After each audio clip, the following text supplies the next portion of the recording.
মথি 9 অধ্যায় 27 থেকে 31 পদ।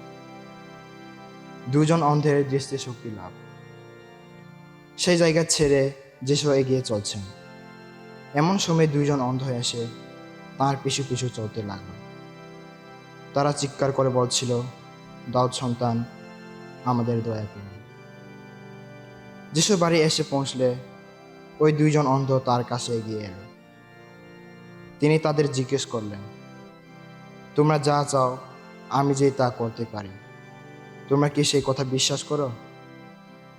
তারা উত্তর দিল, হ্যাঁ করি প্রভু। তখন যিশু তাদের চোখ স্পর্শ করে বললেন, তোমরা যেমন বিশ্বাস করো তোমাদের তেমনই হোক। আর সঙ্গে সঙ্গে তাদের দৃষ্টিশক্তি ফিরে এলো। যিশু তখন কঠোরভাবে তাদের সতর্ক করে দিয়ে বললেন, দেখো কেউ যেন এই কথা জানতে না পারে। তারা কিন্তু সেখান থেকে গিয়ে সে অঞ্চলে সব জায়গায় তার কথা বলে বেড়াতে লাগলো।